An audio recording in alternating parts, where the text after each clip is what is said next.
For 20 years, all I craved was a single honest look from him, just one moment, where his eyes, the eyes of Ava D'Amico, the celebrated artist, would land on my canvases and see me. Instead, after he was gone, the world got his final masterpiece, a heroic, godlike portrait of himself. And in that moment, looking at his painted, unseeing eyes, I knew I had to destroy that lie, even if it meant destroying a part of myself. You know how some kids grow up with bedtime stories? I grew up with the smell of turpentine and the scratch of charcoal on paper. Our New York loft was less a home and more an extension of my father's studio. Ava D'Amico. Even now the name echoes, doesn't it? To the art world he was a titan, a charismatic force who could coax gods and monsters from a blank canvas. To me, he was the man who never quite learned to see his own daughter. I was 10, I think, the first time the gilded cage of my childhood truly snapped shut on my fingers. I was tucked into a corner of our sprawling living space, sunlight streaming through the massive industrial windows, dust motes dancing like tiny oblivious fairies. My sketchbook was open, a fairly decent, if I do say so myself, rendering of the cityscape unfolding outside. I'd worked on it for days, capturing the hard lines and the soft morning light.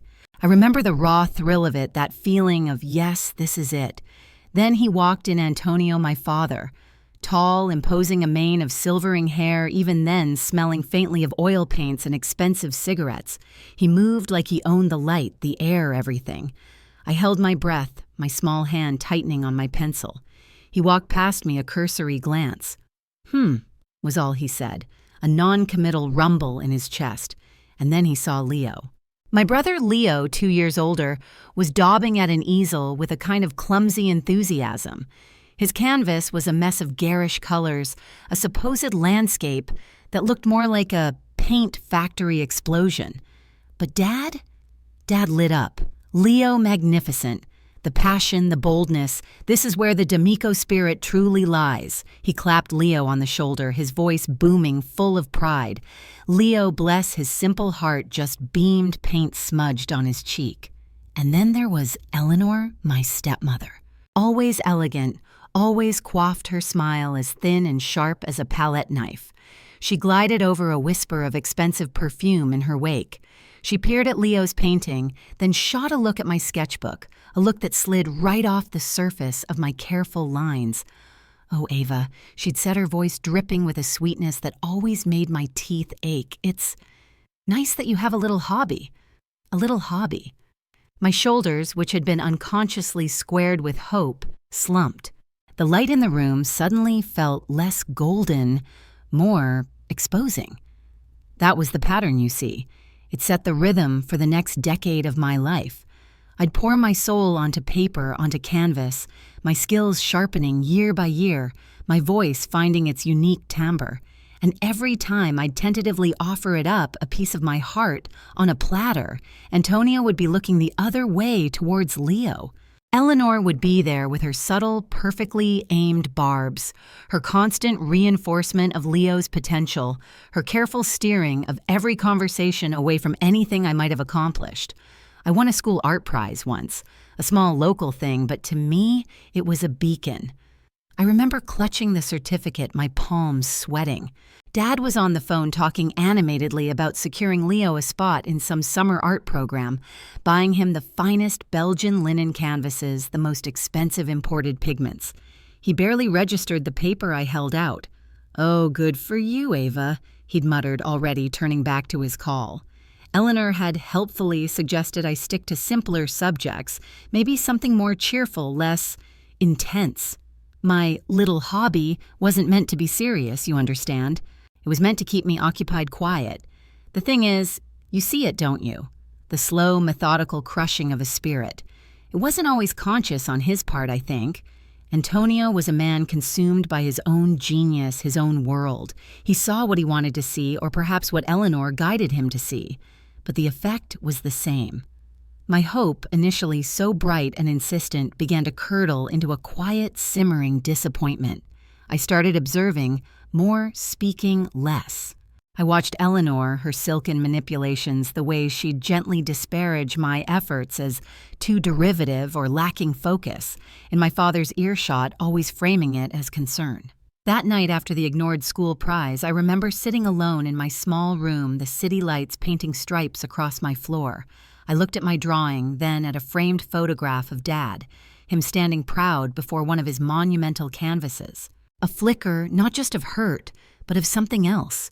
Something harder sparked in my 10-year-old eyes. I picked up my charcoal and drew fiercely until my fingers ached. If he wouldn't see me, my art would scream for me. By 15, my style had really started to solidify. It was darker, yeah, maybe Eleanor had a point there, but it was also raw honest. I poured all my unspoken frustrations, my yearning, my quiet rage onto those canvases. I won a major local art competition, one that actually got some press in the city's art circulars. I thought he can't ignore. I was wrong. A nice little local thing, Ava, very quaint, he'd said already, turning the page of the Art Forum magazine he was reading. His attention was entirely consumed by Leo, now 17, and honestly, less interested in art than in chasing girls and borrowing Dad's car. But Antonio and Eleanor were pushing him hard towards a prestigious pre-college art program. It was all about Leo's future, his legacy. When I tried to show Dad my portfolio, the one that had won the award, he was always too busy. Or if he did glance at it, his critiques were brutal. Too dark, Ava. Too morbid. There's no market for this kind of angst. Eleanor would chime in her voice like silk sliding over steel. Perhaps something a little brighter, dear, more accessible. Your father worries this intensity isn't healthy. I saw Leo squander every opportunity. Expensive supplies left to dry out studio time skipped for parties. The resentment in me wasn't just simmering anymore. It was starting to boil. I retreated further into my work, my little room becoming my sanctuary and my battlefield. My art became my only confidant, the only place I could be truly, unflinchingly myself. One evening, I overheard them in the studio. Dad, his voice already starting to carry the gravelly edge of his later illness, was talking to Eleanor. Leo just needs more support, more encouragement. He has the D'Amico fire, he just needs to find it. Then a dismissive wave of his hand. That project Ava mentioned, painting the homeless of the Bowery, utterly unrealistic. Who would want to look at that? I remember clenching my fists so tight my nails dug into my palms, a cold, steely resolve hardening over the dejection. If they wouldn't see the truth in my art, maybe they weren't meant to. Fast forward a few years. I was in my early 20s navigating the cutthroat gallery scene of New York on my own terms, or trying to. My style was mature now, uniquely mine. Powerful critics said, unsettling. I'd carved out a tiny niche, a few group shows, a sale here and there, but that old ache, that need for his recognition, it was still there, a dull throb beneath the surface. I decided to make one last attempt, not as a daughter seeking approval, but as an artist seeking a connection with a peer. Dad's health was failing. The vibrant energy that had defined him was dimming, replaced by an increasing irritability. When I showed him my latest series, stark, unflinching portraits of the city's forgotten faces, he either tore into them with a viciousness that stunned me or dismissed my ambitions outright. We had a terrible argument, him accusing me of being ungrateful, of being jealous of Leo, who by then had gleefully abandoned any pretense of an art career for the far more lucrative world of finance. He's practical, Dad had roared. Something you clearly are not. Eleanor, of course, was ever present, her influence like a poisonous vine constricting around him. She subtly framed my visits, my attempts to connect, as stressful, detrimental to his fragile health. She became the gatekeeper, controlling all access painting, me as a disruptive, demanding force. It was during one of my last strained visits that it happened, a fleeting moment so quickly erased I almost convinced myself I'd imagined it. Dad was weaker, propped up in his favorite armchair, the light from the window etching deep shadows on his face. He'd looked at me, really looked at me for a second, and there was something ancient and tired in his eyes. Ava, he'd rasped his voice thin, there's something I need to show you. When I'm stronger. And then Eleanor was there, bustling in with tea, a sharp warning glance in my direction. "Antonio, darling, don't exert yourself. You need your rest." The moment shattered. The words, whatever they were, remained unspoken. He died a few weeks later. The grief was complicated, a tangled mess of sorrow, regret, and 25 years of accumulated resentment. The world mourned Antonio D'Amico the visionary. I mourned the father I never really had the connection that was now irrevocably severed. Then came the unveiling. Not his will, not yet, but his final masterpiece, as the gallery director so grandly put it. A small pre-exhibition viewing for family and close associates. It was a self-portrait. And not just any self-portrait. It was Antonio as he saw himself, or as he wanted the world to see him, heroic, powerful, his gaze fixed on some distant artistic horizon, a look of profound wisdom and creative fire in his eyes. It was technically brilliant, of course. It was also, to me, the ultimate final brushstroke of indifference. Even in death, it was all about him. Or by extension, the son he'd anointed as his artistic heir. The pain was a physical blow, knocking the air from my lungs. And in its place, something cold and hard began to crystallize. A resolve. The official gallery opening was a spectacle. The New York art elite, critics, collectors, all buzzing adoring. They lauded the painting as his masterpiece, a testament to his singular vision. I stood before it, dressed in a simple black dress, my face a carefully constructed mask of impassivity. I listened to the hushed reverence, the effusive praise, and as I looked at that idealized, almost deified image of my father, an idea cold and sharp as a shard of glass began to form in my mind. My journey as an avenger was about to begin. It wasn't just about him anymore. It was about the truth, my truth, which had been painted over for far too long. Days turned into weeks. The city buzzed with talk of Antonio D'Amico's final glorious self-portrait. Every glowing review, every fawning tribute felt like another layer of varnish sealing away the truth of my experience of his neglect. The injustice of it gnawed at me, a persistent burning ember in my chest. I couldn't sleep. I couldn't paint my own work. All I could see was that heroic lying face on the canvas. So the plan began to take shape, not in a flash of inspiration, but as a slow, meticulous crystallization of years of suppressed anger and artistic discipline. If his art was his truth, then I would use art to reveal mine. I started by researching him not as a daughter, but as a forger. I pored over books about his techniques, his specific pigment choices, the way he layered his glazes, the almost imperceptible scumbling he used to create texture. I spent hours in the library and old archives, studying interviews where he discussed his process. I learned that he favored a particular brand of aged linseed oil, a specific type of Belgian linen with a unique weave. Discreetly, painstakingly, I began to acquire the exact same materials. Small tubes of genuine lapis lazuli, just like he used for his signature blues. The same stiff hog bristle brushes he preferred. It was like assembling the components of a very precise, very personal bomb. My modest Brooklyn studio, usually a chaotic riot of my own vibrant, expressive work, became a sterile laboratory dedicated to his style. The next and most dangerous step was access. The self-portrait was the centerpiece of the D'Amico retrospective at a prestigious Midtown gallery. Security was tight. I couldn't just waltz in with my art supplies. So I played a role. The grieving daughter, overwhelmed by the public adulation for her father, desperate for a few quiet moments, alone with his final masterpiece.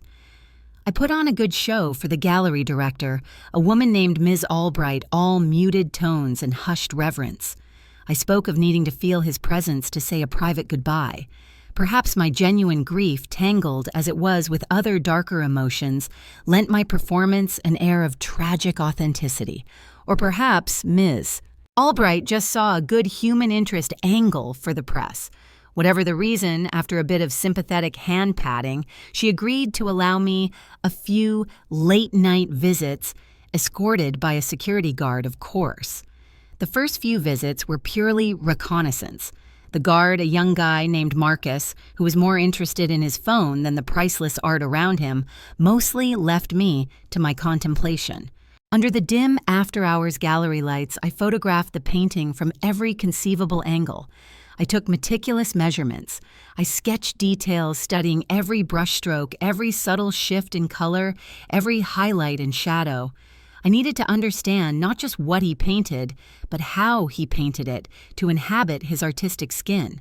My internal monologue during those nights was a strange cocktail of pain focus and a chilling sense of purpose. This wasn't just vandalism. It was a corrective measure and artistic counterstatement.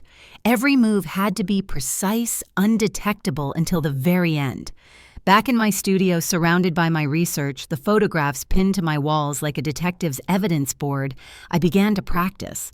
Not my own work with its bold, thickly applied paint and raw emotion, but his, smooth, controlled, almost classical in its execution. On small practice canvases, I emulated his flesh tones, the way he captured the light in an eye, the stern set of a mouth. It was an eerie, almost parasitic process, learning to mimic the hand that had so consistently overlooked mine. My expression as I worked late into the night was grim, unwavering. I was an artist preparing for the most challenging commission of her life to repaint my father's truth. Then came the nights of the alteration. My heart hammered against my ribs each time Marcus, the security guard, unlocked the heavy gallery doors for me. He'd usually settle in his chair near the entrance, scrolling through his phone, occasionally glancing up. I'd set up a small, discreet kit, a few carefully chosen tubes of paint identical to Dad's, a selection of his preferred brushes, a palette, odorless solvent. I worked with surgical precision under the focused beam of a small, pen-like flashlight, often holding my breath. Night after night, I made tiny, almost imperceptible changes. A fractional lift to an eyebrow here suggesting a hint of arrogance, where before there was noble contemplation.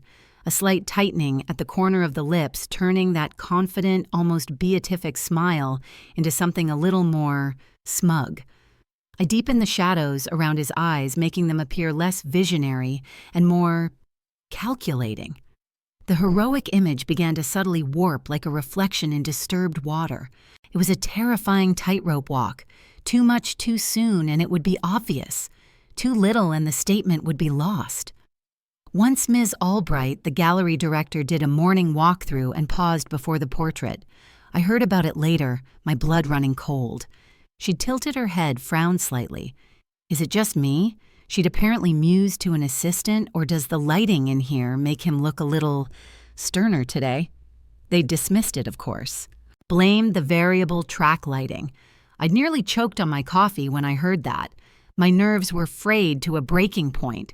Sleep, a distant memory, but my resolve held. This was my canvas now. Finally, after what felt like an eternity of these clandestine sessions, it was time for the last damning changes. I focused on the eyes, the windows to the soul, as they say. With a few deft, incredibly risky strokes, I shifted the light in his pupils, altered the curve of his eyelids. The gaze that had once seemed to look towards a noble artistic future now held a distinct, unmistakable hint of coldness, of cruelty even. The confident smile with a final, subtle manipulation of shadow and line now carried the barest trace of deceit.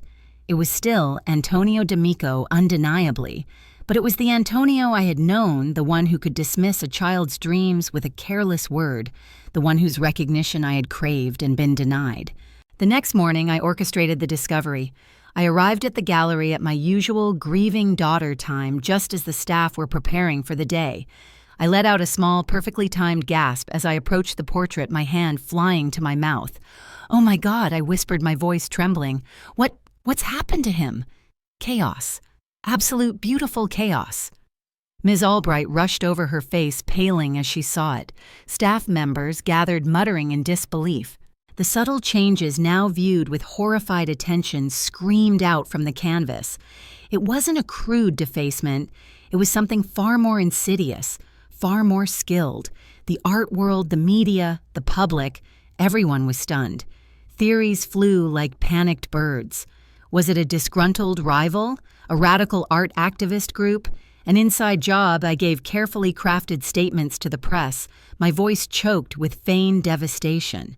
I spoke of my shock, my horror at this violation of my father's legacy, but I also wove in hints, subtle suggestions about the complexities of great artists, the hidden depths, the burdens of genius. My revenge was public, it was shocking, and it was in its own twisted way a masterpiece of deception. Watching the news reports that night, a grim, almost painful satisfaction settled over me. The world was finally seeing a different Antonio D'Amico. Not the saint, not the god, but a man. A flawed man. The one I had experienced. That fleeting memory of his words, "There's something I need to show you," flickered at the edge of my consciousness, but I pushed it away. It was too late for that. He'd had his say on that monumental canvas. Now I'd had mine. The ghost of his unspoken words felt like just another layer of the lie I had chosen to believe. Weeks crawled by. The scandal of the defaced D'Amico self-portrait rumbled on a fixture in art columns and gossip pages. The gallery had, of course, removed the painting from public view, but the damage to his carefully curated image was done.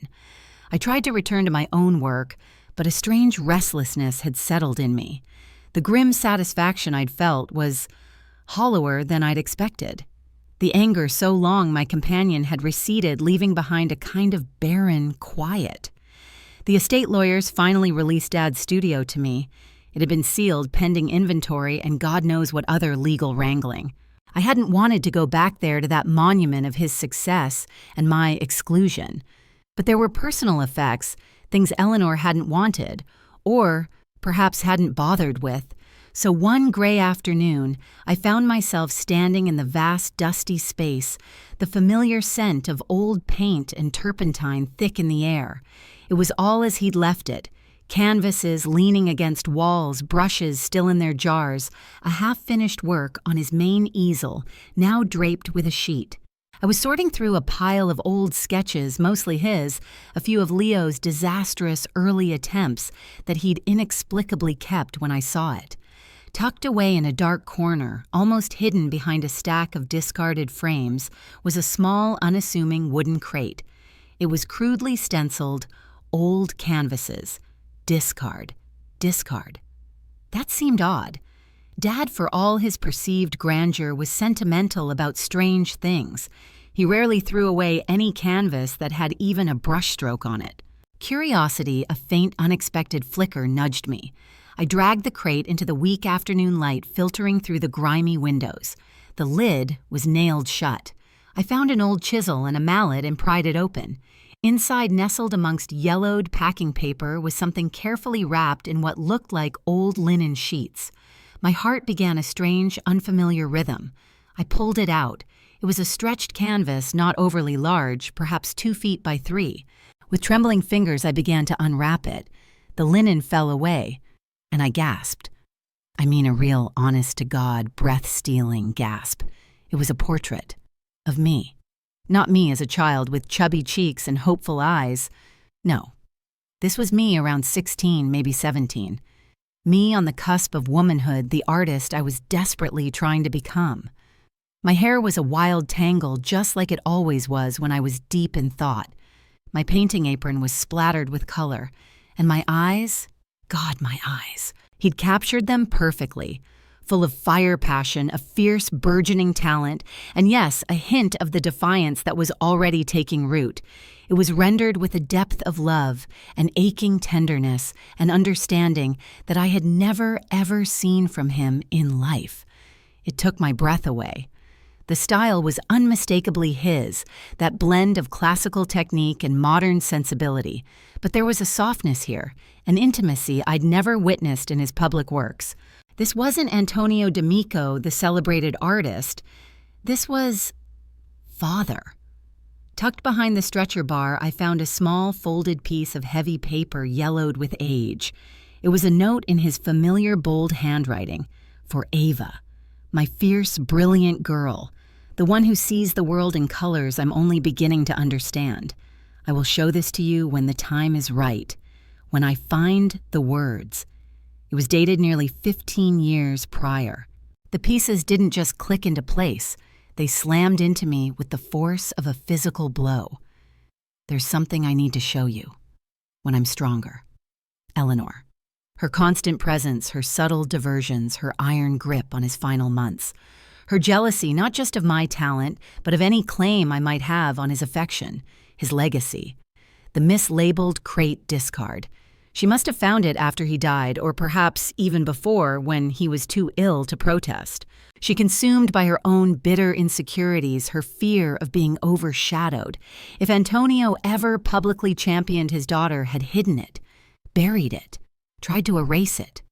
The rage that surged through me then was different from the cold, calculated anger that had fueled my revenge. This was hot righteous, a wildfire of grief for what had been stolen not just from me, but from him too. I confronted Eleanor. I didn't call. I went to her pristine Upper East Side apartment, the portrait of young Ava clutched in my hands like a shield and a weapon. Leo was there visiting. He looked uncomfortable as he always did around me, now post-scandal. I didn't even bother with pleasantries. I unwrapped the painting right there in her perfectly appointed living room. Eleanor's face, usually a mask of cool composure, crumpled. Just for a second. Then the defenses went up. But the evidence was irrefutable. Stripped of her pretense, confronted with the depth of her deceit in front of her own stepson, the bitterness poured out of her. She spoke of her own artistic ambitions, long dead. A feeling invisible beside Antonio's blinding light. Of her terror that if he'd championed me, truly acknowledged my talent, she would have been eclipsed, entirely reduced to nothing more than the artist's wife. It was a pathetic, ugly confession, but in it, I saw not a monster, but a deeply insecure, frightened woman, Leo. Leo was devastated. He looked from the portrait of me so full of life and paternal love to his stepmother, and the scales fell from his eyes. The image of his father and the dynamics of our family fractured and reformed before him. What followed was a reckoning. Not just for Eleanor, but for the art world, for my father's legacy, and for me. A new exhibition was mounted not by me, but by a consortium of curators and art historians who were stunned by the discovery. It was called Ava D'Amico, The Lost Portrait and a Daughter's Response. The stunning, loving portrait he had painted of me, his fierce, brilliant girl, was the centerpiece. It caused a sensation. And yes, next to it, they displayed the altered self-portrait no longer as a work of vandalism, but recontextualized as my raw artistic howl of pain, a daughter's anguished response to years of perceived neglect. Critics and scholars re-evaluated Antonio's entire oeuvre, his letters, his journals. They saw him now not as a monolith, but as a complex man capable of profound love, and perhaps profound misjudgment or weakness in the face of manipulation. The narrative shifted. It's a year later now. I'm standing in my own studio. It's larger than the old one, light-filled, overlooking the chaotic, beautiful sprawl of Brooklyn. I'm working on a new canvas, something huge and vibrant, full of the colors and energy that are mine, uniquely mine. My first major solo show is opening next week, and the early buzz is, well, it's good. More than good. On the wall opposite my easel, in a place of honor, hangs the portrait my father painted of me. Sometimes I catch its reflection in the window, superimposed over the city skyline. I look at the young woman he saw, the artist he recognized even when I thought he didn't. The anger is gone. The bitterness has faded. What's left is a kind of quiet understanding, a complex peace. I glance at it now, at those eyes full of fire he captured so perfectly. A small, genuine smile touches my lips. I went from victim to avenger, a path paved with pain and fury. But the truth, when it finally emerged, didn't just set me free. It redefined everything. It showed me that sometimes the greatest masterpieces are the ones hidden from view, and that the most important act of creation is often the reclaiming of one's own story. I am Ava D'Amico. And finally, I am an artist in my own right, seen and whole. And that, I suppose, is its own kind of humanities lesson, isn't it? The truth, however painful, however long it takes, will always find its light. How do you find today's story? Leave a comment below if you like this video. Please like and share. Especially, don't forget to subscribe to the channel so you don't miss our interesting and exciting stories.